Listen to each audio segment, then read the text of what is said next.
Perhaps this is it. How's everybody see me now and hear? Okay, perfect.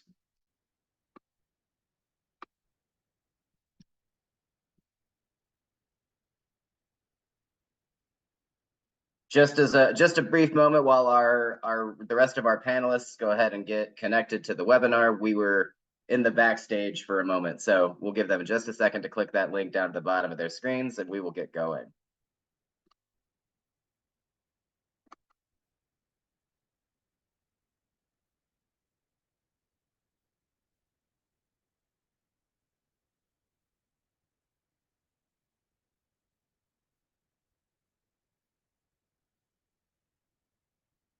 Donna, are you with us?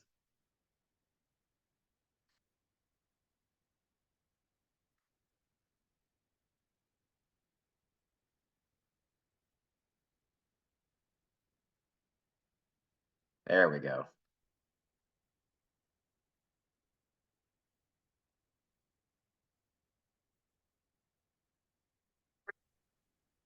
Yeah, it looked like you all were not actually in the webinar itself. I'm moving you manually. There we go. Okay. Here we go. Okay. Thank you very much, everybody, for being patient there for a moment. I'm going to go ahead and hand it off to Donna McHale to introduce us very briefly, and then I will give an introduction to our guest speakers and our sponsors for today's event. Take it away, Donna. Yeah, could you go to the next slide, please? Hello, everyone. This is just a quick agenda of the things that we'd like to review with you today. We'll talk a little bit about what makes a successful RPM program, the different options that you have, and then Bernie and Matt are going to come in and talk about the different care models that are available. And then we have three amazing panelists that we'll introduce in a minute to talk about a variety of very important topics. And then we'll have some time for questions and answers. So Luke, next. So I'm Donna McHale, and I'm a principal in Huron Consulting's technology practice. And I have been doing this for a while and lead our digital and telehealth practice. And then along with me, I have two other esteemed colleagues in RPM, and that's Bernie Benassa, I'm sorry, Bernie, and he's a senior director at CareSimple for their virtual care solutions. And for those of you who don't know, CareSimple is an RPM platform and solution organization.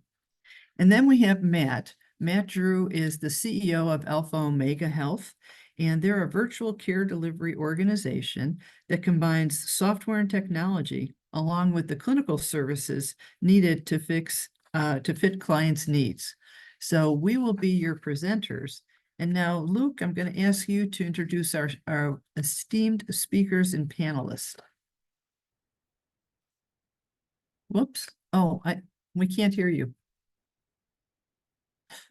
I apologize, everybody. I was on mute. Okay, so with us today, we have the very distinct pleasure of hosting Dr. Mary Williams, a distinguished healthcare professional renowned for her expertise as a board-certified family nurse practitioner and her visionary role as the founder and owner of Urgent and Primary Care Clinic of Clarksdale, which stands as a pioneering healthcare institution in Cuyahoga County. As a native of Quitman County, Dr. Williams embarked on her educational journey by earning her associate's degree in nursing from Northwest Community College, and then continued to expand her knowledge and qualifications by obtaining a BS in nursing from Delta State University and a Master of Science degree in nursing from Mississippi University for Women, eventually earning a Doctor of Nursing Practice degree from the prestigious University of Tennessee Health Science Center. With us as well, we have Nick Thomas, a board-certified family nurse practitioner in the Paris Clinic. He joined Horizon Health in 2018 as the registered nurse and paramedic shift lead. He played an integral part in establishing Horizon Health's mobile integrated healthcare and remote patient monitoring services, and continues to support those services, conducting home visits when needed as a family nurse practitioner. He is also a primary care provider at Horizon Health's North American Lighting Health Clinic. And finally, we have Dr. Brady Steineck, who is a board-certified physician in family medicine and is a current chief executive officer for Community Healthcare Incorporated. He graduated from Northeast Ohio Medical University and completed his family practice residency at Altman Health Foundation. He also earned an MBA with a focus on healthcare management from Walsh University. As a Stark County native, Dr. Steineck loves practicing medicine in his hometown area and enjoys seeing patients of all ages. He also enjoys exercising, reading, and spending time with his wife, Tiffany, as well as their 5 children. He joined Community Healthcare Incorporated in 2011. And then one more piece of housekeeping that we need to get out of the way is we are proud as the Upper Midwest Telehealth Resource Center to be partnering with the Partnership for Connected Illinois, who secured some sponsorship for this webinar. We want to thank the Illinois Association of Healthcare Attorneys, the Illinois Primary Healthcare Association, and the Mental Health Summit. For those of you who are unaware, my name is Luke Wortley. I'm the Program Director for the Upper Midwest Telehealth Resource Center. We are a federally funded technical assistance center, but the best way to think about us is a telehealth clearinghouse. We provide individualized education and outreach, resource creation, legislative monitoring, and technical assistance across the range of digital health. And with that, I'm going to go ahead and hand it back to Donna as we continue with our presentation. Thank you, Luke. There we go. So, with RPM, it's a great way to meet patients where they are, to help get them out of the hospitals and different care settings sooner and take them to their homes so they can work on their health and really empower them to manage their health. And as you can see, there's a variety of different devices, and there's new ones out every day. So this is a very exciting time for remote patient monitoring. Next. Luke, thank you. As we, as Bernie and Matt and I have worked with a lot of our clients, we found that there are some key components to making a very successful RPM program. And I'm not going to read everything, but I want to highlight a couple of areas for you. So around the care model, it's really important to standardize your protocols and workflows, and then make sure that they're tied to the treatment plans, as well as making sure that your workflows are optimized. And then by doing all this, it really helps to bring the staff up to performing at the top of their license, which is something that we hear a lot of, that caregivers want to be performing at the top of their license. So please give us tools to do that. And then with the technology, a lot of organizations have patient portals, but they may not use them or may not use them well. So it's really important to have a well-functioning, easy-to-use portal for the patients. And then to have, yes, you'll be able to get these slides. And then it's important to have IT support. A lot of organizations put programs like this into place, but then they don't have the support staff to manage this. And so their IT department becomes that support staff, and that may be a little bit more of a stretch than what they can handle. And then we look at making sure that everything is integrated. So the RPM devices, that they're connected to your EHR system so that the information can flow seamlessly over there. That's a wonderful piece of the program. And then around the program, one of the things that we hear all the time is that a lot of the stakeholders don't understand the why. Why are we doing this? So it's really important to lay out why you're putting the program in place and kind of what's in it for everyone involved, as well as to talk about the reimbursement and the financial implications and what is working and what doesn't. And then I see this so often, the lack of communication or marketing around your programs. When you put RPM into practice, and you'll hear from our panelists that they've done amazing jobs with this, it's important to let the providers within your organization, the caregivers, patients, and their families know what you have and what's available. And then there's analytics, because once you put this in, you really want to get some data out to see how you're improving the lives of your patients. So it's important to have one source of truth around the data, so you know where your data is coming from and the fact that it's good, solid, and you can trust it. And then population stratification. So as you're putting these programs into place, it's great to have the ability to stratify the population to determine who you should include and exclude as you're looking at different, for example, chronic conditions that you're monitoring. Change in adoption. So a lot of times you can put a great program in place, but you may not get the adoption that you want. So in addition to talking about the why, it's also important to make sure that you have executive leadership as you do for any large project, as well as include the patients. So whether it's through a patient advisory council or through their collaboration somehow, we found that that's very impactful when you do that. And then the digital literacy. There's so much information that's around these programs and available digitally. It's important to make sure that the patients, the providers, the caregivers, and their families are educated and trained on what you need them to do with these tools, as well as give them some supportive resources so that they can self-manage themselves. Next, please. There are a couple of different levels to where the programs are as far as their maturity level. Many organizations that I've dealt with over the last couple of years have been at a very foundational level where they put a program in place and they choose one business case or one area that they want to affect and don't really have a strategy or approach, and it's not integrated to anything. So then the next level is a little bit closer to the transformational, and so that's leading, where organizations have worked to create partnerships and collaborations with others in their area, in the neighborhood, so that they can build an RPM program that's sustainable and can grow. And their strategy is focused on chronic care management or population health, but still not integrated to the EHR.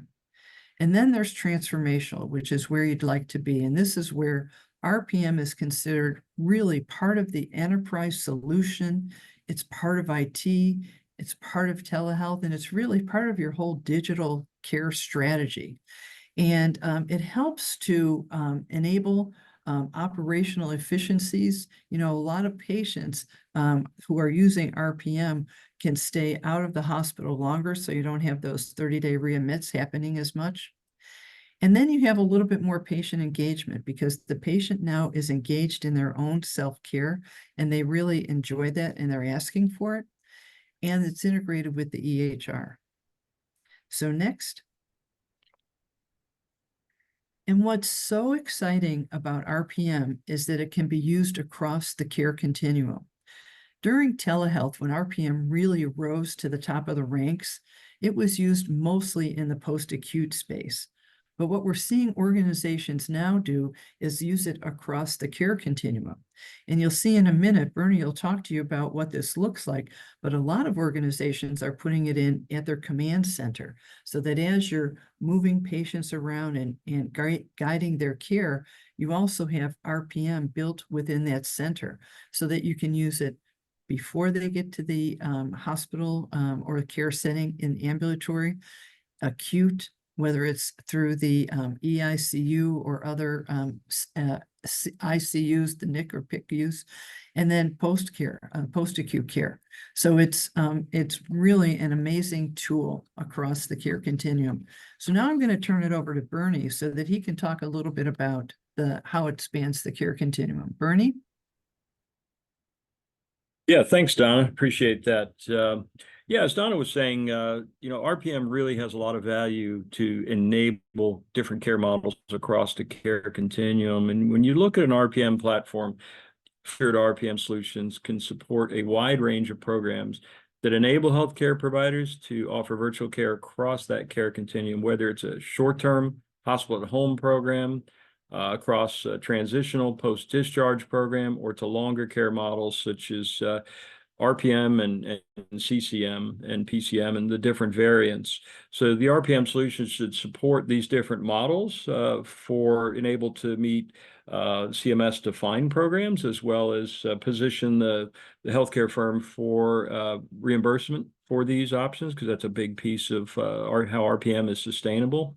But then also a fully featured RPM solution should have a a suite of predefined care plans that can help the care team quickly and in a high quality and a high accuracy way have patients fit into these care plans, whether they're for short-term programs like post-discharge models after maybe a cardiothoracic surgery or maybe a complete joint replacement, or into chronic care, the typical long-term chronic care illnesses such as hypertension, diabetes, or heart failure. So a well-designed RPM solution should be able to be adaptable to address and layer these solutions on top of each other if need be, because CMS allows multi-program usage per patient in a given month along with reimbursability, and just be able to move patients along the care journey from one shorter term program to a longer term program to give them that complete care continuum view of that patient's journey. Next slide there.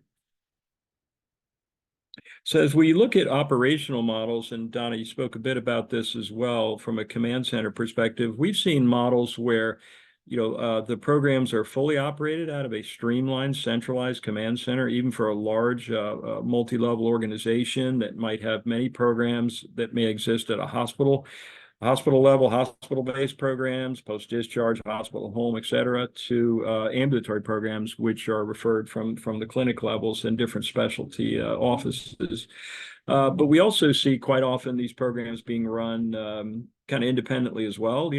Maybe a hospital in its RPM care offering is doing it mainly in a post-discharge only mode, or it may be in a mode where it's doing post-discharge and hospital-based RPM and the practice-based RPM, but they're just doing it in different silos, for instance.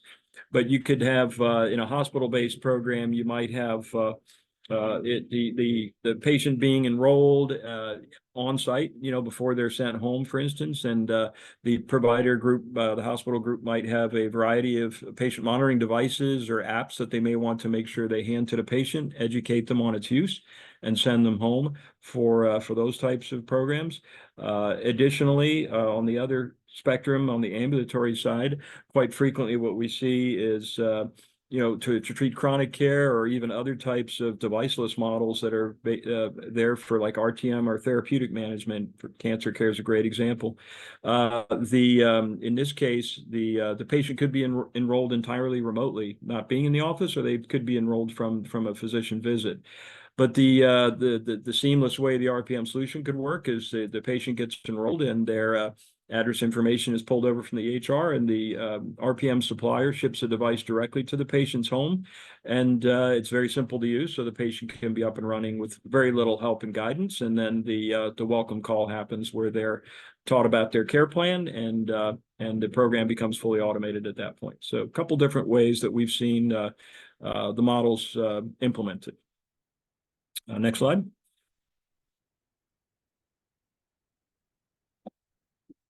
And another area where we're starting to see growing attention is, okay, we're all real focused on fee-for-service models today, and in our deployment models we're seeing for RPM, but increasingly we're seeing the interest levels and the plans being asked for a definition as to how do you evolve to a value-based care model.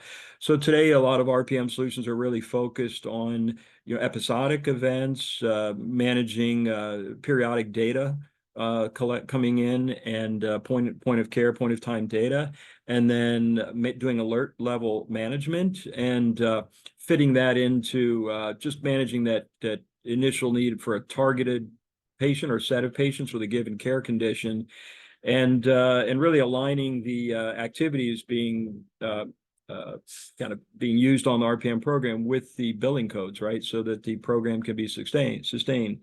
But there's many tools in a well-designed RPM solution, a well-implemented solution that can also support that journey towards value-based care and that seamless transition. In the area of being able to have more intelligence across a patient group, more automated and even AI-based dialogue and advancements in the patient's care planning and guidance, to qualitative information that you can gather through questionnaires on patient satisfaction, on other symptom-based information you're trying to gather from that patient, and even have activities in the RPM system more aligned in value-based care objectives as opposed to just aligning with reimbursement billing codes in the fee-for-service world. So it really helps providers move into how do I improve quality and quality outcomes and lower the total cost of care, but with maximizing the quality. And at this point, I'll hand it off to Matt for your part. Great, thank you. So yeah, as Bernie and Donna mentioned, obviously with remote patient monitoring, there's a lot of objectives that healthcare organizations are looking to do, whether that's in a quick post-discharge model and/or a continuous care model for patients dealing with multiple chronic conditions and/or singular chronic conditions. One of the things that's growing more and more is obviously this concept around a fully managed virtual remote patient monitoring, which might also include other additional care based on the level of needs of the end patient. So this is taking a look at things like the technology and software that you're going to be implementing, along with your clinical call center team or staff or organization that you're going to be looking at for managing that. The biggest difference here is with these more adapted models is something that takes a look at more of individualized science of those patients, taking a look at their specific needs, leveraging the care treatment plans and other programs that are out there to be able to deliver proactive and precision care for those patients. These also tend to be much more high touch and high engagement with these patients. One of the benefits to this is obviously CMS has put out more and more actual reimbursement around this, so to enable these types of programs to be more comprehensive. But at the same time, you're also looking at tying in different capabilities for care coordination and care navigation, social determinants of health, but also looking at factors like what's the behavioral and wellness factors that these patients are dealing with. And when you kind of look at that more cohesive approach, it's creating that synergy and continuum between the actual physical practice and care that you're delivering to them, but also extending that to the homes in which your patients are at. If you want to go on to the next slide. Obviously, remote monitoring has been around for a good while. However, what we've seen, and a little bit to what Donna's point is that we've seen people move on to more of the transformational care models. They're becoming more comprehensive, more engaging, and more integrated into your existing systems, whether that's going to be your EHR, your health information exchanges, your other technologies, so that you can engage with those patients more and more. But obviously, with what we've seen with this evolution, moving from more of a population-based cohort, where we're stratifying patients into either conditions and or risk categories, putting together a couple simple treatment plans for them and engaging them. This is more reliant on the patient themselves being adherent. And as you actually launch your remote monitoring programs or other care management programs, obviously patient acceptance and engagement is crucial. One, for both the outcomes that are going to happen within the program, but also for the aspect of how do we get these programs paid for and be sustainable. As we talk about more of these advanced care evolution models, we call it more of a care as a service, where we're looking at the individual, not just stratifying them just based on their chronic condition, but looking across what other conditions and behavioral conditions are these patients dealing with, what medication regimens are they looking at, and how are we going to be able to track and see the change of the actual outcomes of these patients in the long run. So this is, some of you may have heard of N of 1 science. This is where we're taking that N of 1 P4 type of methodology in a more advanced way of caring for these patients and outreaching. One of the big components of this that isn't necessarily a virtual care component, but is brought up oftentimes and is new with CMS, is this whole social determinants of health and the tracking that goes on with that. For us to be able to deliver the best virtual care, we also need to know, are there any gaps in that care that these patients have? So being able to generate those types of surveys to get the information of, does the patient have proper food? Do they have transportation for their actual appointments? Do they have connectivity in their home? All of these things are important to kind of consider when looking at one of these more advanced programs with remote monitoring, as well as the other chronic condition programs. The big thing here is obviously we're looking at much more of a team approach. How do you work with either your wholly built multi-specialty team internally, or do you have a little bit of a combination with general supervision where you're working with call centers that provide staffing to help supplement those additional needs that you have for your patients? The big benefit here, as we mentioned, is obviously not only are you being able to get better outcomes and new ways of engaging with your patients, but a large portion of things like HEDIS scores, the preventative measures, RAP score improvements come with engaging with these patients from a virtual perspective. So we're not only getting better outcomes and lower cost, but we're also seeing the quality metric side of this being improved dramatically. We'll go to a little bit more in future panels where we'll talk a little bit deeper about how to implement some of these more strategic managed services. But I'm going to turn it back over to Donna to talk with our panels. Thank you. Great, thank you. I am so excited to bring these panelists forward. We have wonderful discussions to take with them. So how about if we go to the next slide, please? And so what we're going to do is we're going to have our panelists talk to us a little bit about their programs, the different outcomes they've achieved, their operational processes, and some technology and security pieces. So why don't we start with Dr. Williams? Can you tell us a little bit about your program? You know, what were the goals, and what population did you target? You know, tell us a little bit more about what happened there, Dr. Williams. Sure. My program started in 2022 with my program started in 2022. I target our local correctional facility. We have a telehealth program where we install equipment in a local county jail. I'm in rural Mississippi, a population of approximately 22,000 people with one Walmart and one Dollar General store, no grocery store, and high crime rate. So we have a lot of nonviolent crimes where the people are in the local jail system. With that being said, a lot of the population is plagued with chronic diseases and they're in jail. And not only that, they have to have an initial assessment, health assessment, when they're admitted to the jail. So prior to introducing the telehealth to the jail, the inmates would be bused from the county jail into local offices, doctor's offices, and one of the offices was my own. I noticed the apprehension of the other patients sitting in the waiting room when they bring an inmate in a jumpsuit, handcuffs, so you can imagine the frustration. So one solution was I had consultants from Huron, and we came up with a community collaborative response, interviewed the local sheriff, and we came up with telehealth in the jail and install equipment in the jail, telehealth equipment in the jail. And I was here at the clinic, and once a week, we would go to the jail and see the inmates. This cut out travel time.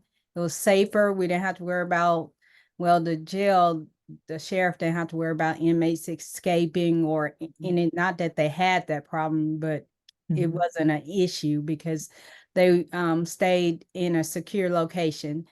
The nurse would go see them, would meet them there and hook them up to the equipment. I would see them, refill their medication, diagnose problems if they had them, and follow up with them later. And some of those inmates, when they were released back into the community, actually followed up at the clinic and are still my patients today. So we had a great outcome with using telehealth in the jail. That's great. Thank you. Dr. Steineck, can you tell us a little bit about your program? Yes, hi. So we are a multi-site primary care group in Northeast Ohio, and we have been in value-based care and now in actual full risk across the entire spectrum of Medicare in our company. So we started RPM originally just as a way to provide better chronic and comprehensive care for our patients. We actually started 2018, I believe. It's been several years ago now. And we use an outside vendor who it isn't completely integrated in our EMR. So that is one of the cons, is that our care managers who manage the patients and the measurements and the readings are in a second portal, but it also does everything that we need it to do as an RPM suite. It even monitors the time that we take managing the patients if we choose to bill for it. But we use blood pressure cuffs, scales for weight loss and for heart failure management. We used to do glucometers, but not so much anymore with the advent of CGMs. Our care managers log into the CGM websites like the Freestyle and Dexcoms. So mostly those are our three devices right now. And for us, it's been a game changer for both quality and for lowering the cost. For someone with uncontrolled blood pressure, where we're adjusting medications, we can send them home with a cuff, manage and get things under control, and then bring that cuff back and redeploy it. Scales are more of a long-term, especially for heart failure patients. They're a long-term play where we're seeing their daily weights and then looking at management of diuretics and fluid overload in order to avoid ER hospital utilization for exacerbations. And so for us, it's been wonderful. Again, the way we deploy it is with each primary care office has an RN care manager who is tasked with helping us care for our most complicated and sickly patients, the ones that are the highest utilizers. And so they are able to give the equipment to the patient, basically onboard everything, log them in, and then help us manage the numbers. We have various protocols where they don't need always to consult the physician for minor abnormalities or things that are off. But in the case of a heart failure patient that gains weight, they can come and ask anytime they need to collaborate with the physician or the nurse practitioner to adjust medications or to help with the patient. And so for us, RPM has been great. The vendor we use actually is looking at integrating into our EMR. So that's going to be a huge step forward. And so for us, it's just going to be continuing to innovate and add on to it as we move into the future. That's great. Thank you. And then Nick, how about you? Tell us a little bit about your program, because yours has a little different spin to it. It does, yeah. So Paris Community Hospital, where we're at, where we've implemented this program, is a critical access hospital. But we have some family practice providers, a host of hospital suite. And what led us to look at RPM was first and foremost the decrease in readmissions, right? With the CHF patients, COPD, those kind of things. And then secondly, we were implementing an MIH program, which is a mobile integrated health program, where we have paramedic/RN that goes into the homes, does assessments, those kind of things. The area that we are in is very rural. So a lot of these patients didn't have access to care, just weren't educated, right? So we implemented RPM to A, keep a closer eye on them, and B, to help fund that program as well, because that MIH program is not, it can't fund itself. As far as, when we started in 2022, we started with hypertension patients. We also started with COVID patients. We use an outside vendor as well. It is integrated with our EHR, so it makes that job of that RN paramedic that does the MIH also reviews all of the vitals. There's a panel right now. We have about 110 patients on the platform, and they monitor that as well.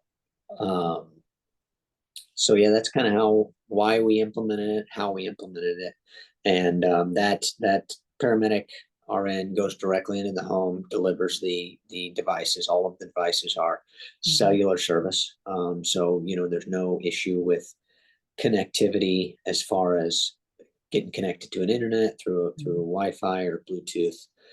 So that makes it nice. And now we're in CHF population, hypertension population, diabetes, still do COVID here and there with the pulse oximeters, COPD management. So we've kind of expanded into all of those chronic areas. Yeah, it sounds like it's been going really well for you, Nick. How did you engage your patients? That's something that we get questions on all the time. How did you get them to get excited about RPM and engage them? Yeah, I think just throwing it back into the patient's court, right? So, asking them what their goals are and kind of finding out what their goals are. And then we adapt to that, right? So we work with that and say, hey, just start taking your blood pressure once a day, right? And it also helped, and our CEO was pretty adamant that he wanted somebody in the home to deliver that and give that personal piece. You know, I know a lot of RPM programs ship the devices directly to the patients whenever they would like to start them on RPM. Our vendor luckily has worked very diligently with us to ship us devices, and then we deploy them on our own.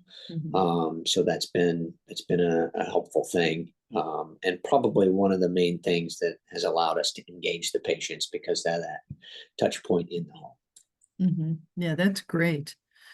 Dr. Steineck, how about you? How were you able to engage your patients and get them to adopt RPM? For us, we did it in a personal, in-office, in-person way.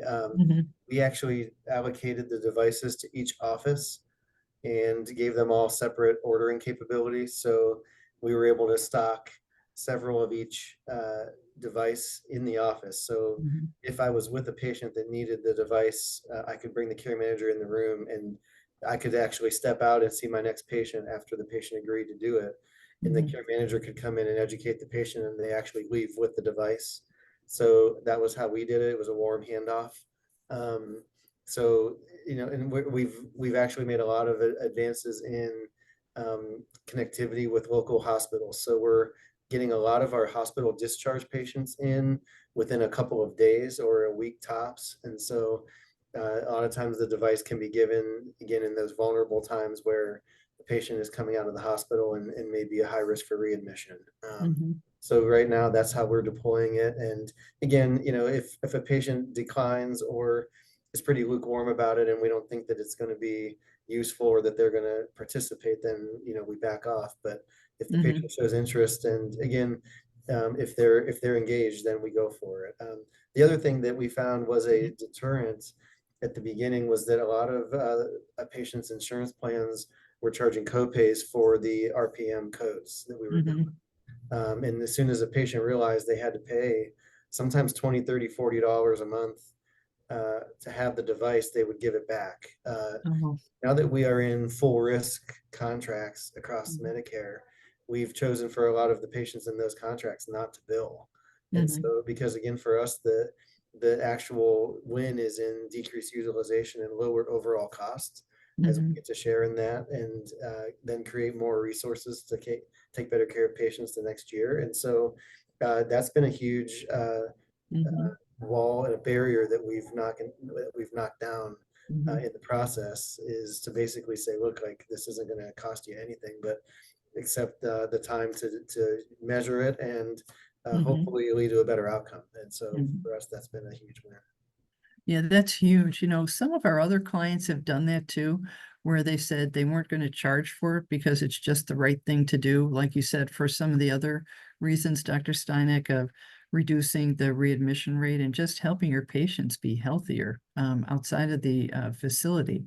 So that's a wonderful outcome. And then you brought up a couple of things around the reimbursement model. So we're not going to get into that too much today, or value-based reimbursement.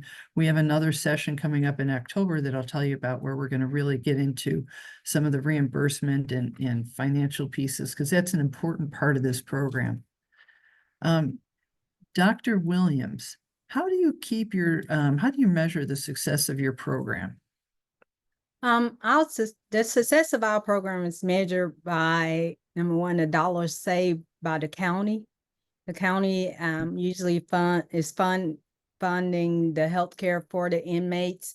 And we took the dollar amount that they spent prior to us starting our telehealth program and compared to what they're spending contracting with us coming into the jail. So, and that has been significantly, has saved them a significant amount of money. And also we look at how many inmates that were discharged from the county jail and followed up and continued in care with us. So those two ways. Yeah, that's a great success story, that they stayed and stayed getting the care with you. That's wonderful. Thank you. Now, what I'd like to ask each of the panelists is to tell us a little bit about the lessons you've learned. You've done this, some of you, for several years, and some on the call today may just be starting on their telehealth and RPM journey. So, Nick, how about if we start with you? What lessons learned would you like to share with everybody here? Yeah, I mean, I think starting small probably is good, right? Pick a if you're overwhelmed by all of the chronic conditions, maybe pick one of the highest chronic conditions that you see and develop a program around that. Then expand it beyond that as well into those other chronic conditions. I think that's definitely a lesson we learned. You know, because we were overwhelmed with just the hypertension and the COVID that we introduced. So it was important to see that slowly introducing that works better for the program. I think another lesson here is you have to have buy-in from the providers, right? Because we want the providers to utilize the service, and they have to see the value in it, right? To utilize those.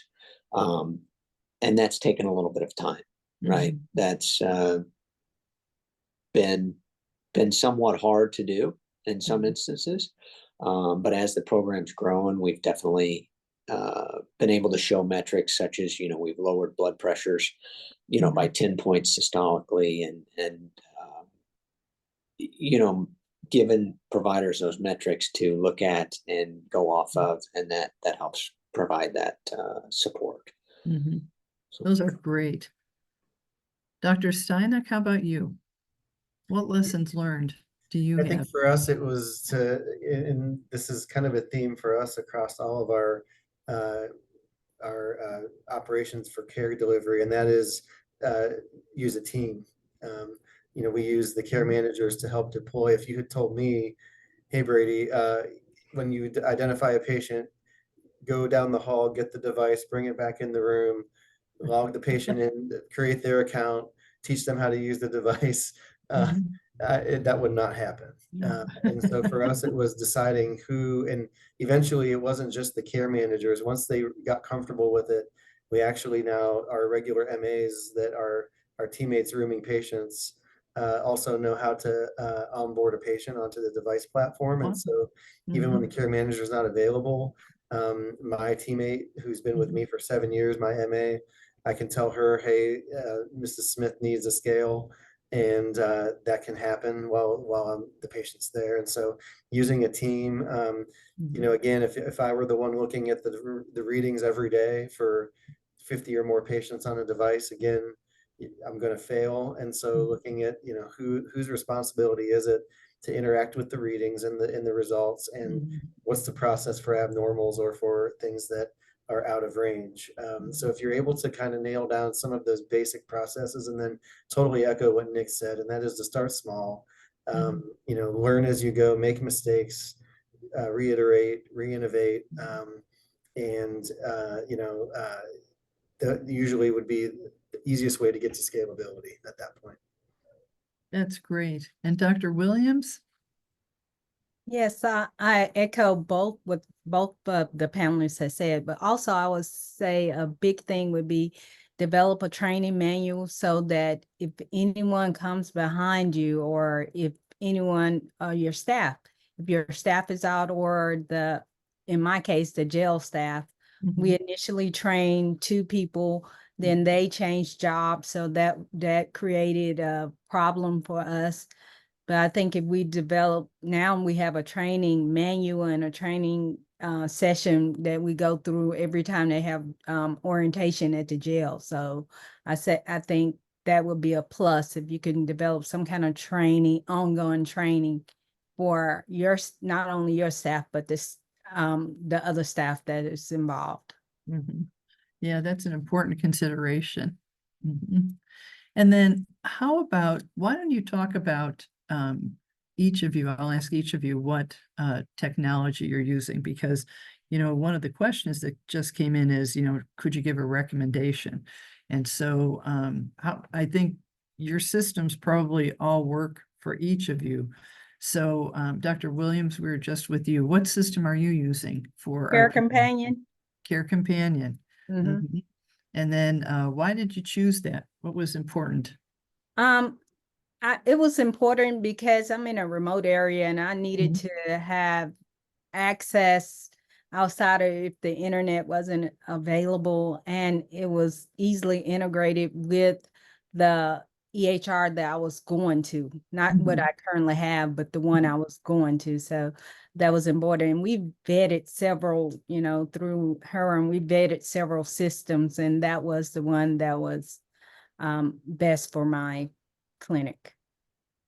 Yeah, and that's important. I was going to add here, and then I'll ask Dr. Steineck and Nick what they're using. It's important as you go through this, just as you said, Dr. Williams, that you went through a selection. So you identified what your requirements are, because as we've talked about this as a group, one system doesn't work for everyone. Everybody has their special needs. And so there are a lot of different systems out there, and you really need to understand what you're looking for, what your requirements are, to then help guide you through the system selection, as Dr. Williams did.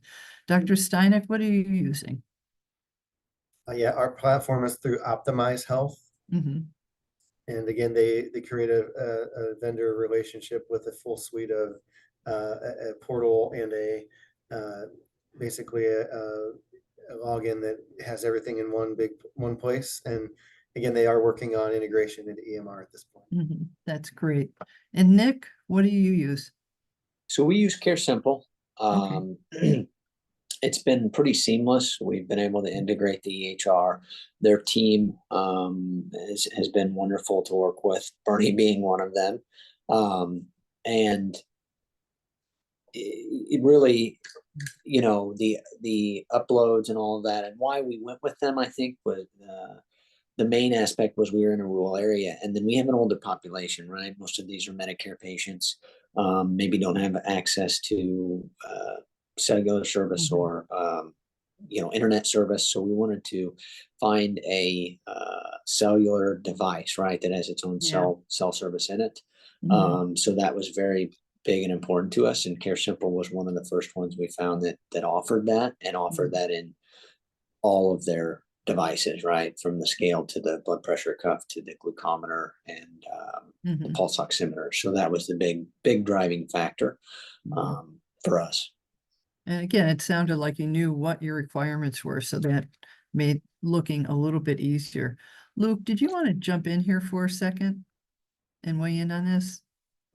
Yeah, no problem. I just wanted to reiterate that the Upper Midwest Telehealth Resource Center is a federally funded entity, and we maintain vendor neutrality. And if you have any questions about how to assess technological vendors or solutions, we're happy to provide a non-exhaustive list of pros and cons. It's just that these are all just examples of what worked for one particular model at one particular system.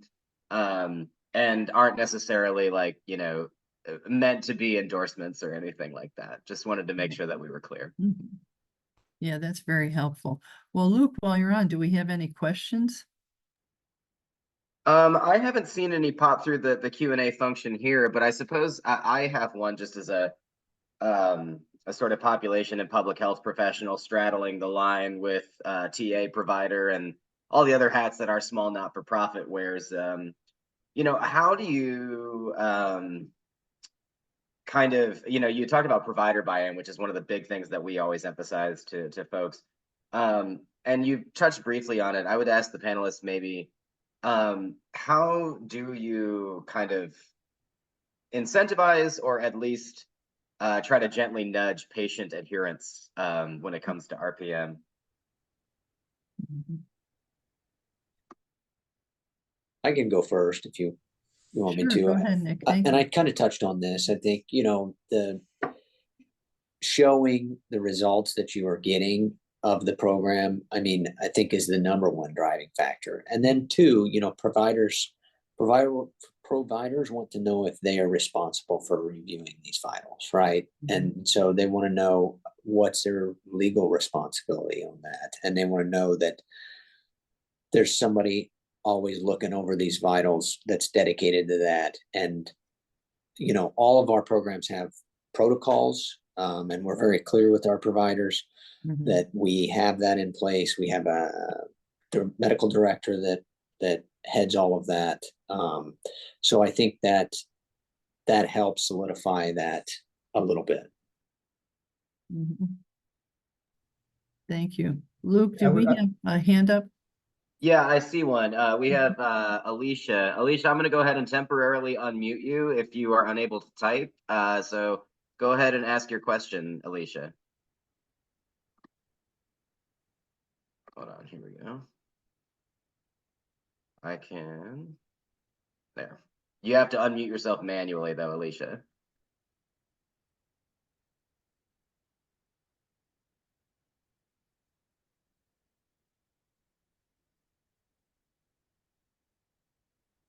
Looks like that hand was dropped. Okay, we may have answered her But question. we have Stephen. So Stephen, go ahead and unmute yourself manually and ask your question, please. To that discussion right now, a lot of physicians and providers don't understand the liability of, you know, when the data is collected. And you touched on that briefly. I'd love to hear from everybody, you know, how have they really drilled down on understanding and mitigating the risk, because you need provider engagement as much as patient engagement, certainly the care team. Mhm. So I'd love to know how you address that liability question. Mhm. Dr. Steineck, how about you? Let's start with you. Can I ask you what you mean by the liability? Are you talking about data security or is that what you mean? No, I mean, a lot of providers say, well, if the data comes in, what is my liability to respond to it if it's one of my patients, either attribute their life or not? Yeah, in order to alleviate those questions, again, back to one of my previous points, and that is to have a process in place to address abnormals. You know, and so if it's only given to a physician to log in and look at, again, you need a team and you need a process. And so we're able to pretty much avoid the issues there by having a team who that's their responsibility. And so the other thing is that the app itself will actually alert the folks that are assigned to that patient if there's an abnormal. And so again, there's multiple stop gaps there, and it'll ping several times based on settings that we can set. And so for us, those were the ways we mitigated that. And again, the liability for us also is patient decompensates and has to go to the ER or get admitted, and none of us want that. So No. the whole team is aligned in that. Mhm. I can maybe add a little bit from a technical perspective. Mhm. One of the big things to consider when looking at your vendors that you're looking to choose, number one is really kind of understanding what is and the do's and don'ts that the technology does. So to Brady's point, one of the big things is number one, when you do get an alert, making sure that you are properly being communicated to. That is a requirement that by a systems perspective, they should be alerting the care team members and the care coordinators that are assigned to it, either via email or text or both. Number two, one of the biggest things that we've oftentimes talked to a lot of the providers about as they build out their processes is the timeliness for which they engage different levels of risk. So whether that's going to be an abnormal risk or a critical risk, how are they going to and just how quickly? Some of the background that we've gotten when talking to different legal perspectives, and of course, all this is something you should always talk to legal about.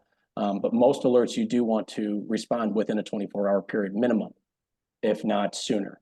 That way, both the adherence of the reading, but also the response and the documentation around what the response was is important. We've also seen oftentimes when there is an alert that you go through a series of triage related questionnaires. And again, I'll also air this on the side of the clinical, but go through a deeper triage of the specific patient's needs and conditions to determine whether or not there's an emergent type of episode that's occurring and they do need to go to the ER, and or whether or not it might be a false positive, if you will, that came across and it's just documented that way. Documentation is key in all of this. That's why you track the time. That's why you track the alert. You track who touched it, what they talked about, and what was covered, in order to protect yourselves minimally, at least from that. And a good technology vendor that you work with should have those different tracks. They should have timing. They should have audit logs. They should, maybe even take a look at some things like adding triage capabilities inside of it, so that you can have all of that to your benefit in the event that something happens and you need to get audited. Donna, you mind if I jump in real quick? I've had a couple of folks just ask for clarification that yes, a recording of this will be cut down and edited and posted to not only the Upper Midwest Telehealth Resource Center's website, as well as our YouTube channel as a video on demand, but the Partnership for Connected Illinois will also have a copy, and we will disseminate this slide deck along with contact information as requested to all attendees. Great, thank you. And Luke, can you go to the next page, please? So thank you, everyone, for joining us today. It was a great discussion, and we could probably have been on here so much longer. There's a lot to talk about once we get into it. But please join us on October 17th for a little bit more information about operations and reimbursement within the RPM program. We didn't hit that today because there's a lot to talk about there. So thank you again so much for joining us. We've enjoyed the time with you, and we look forward to seeing you in October. Thank you, everyone.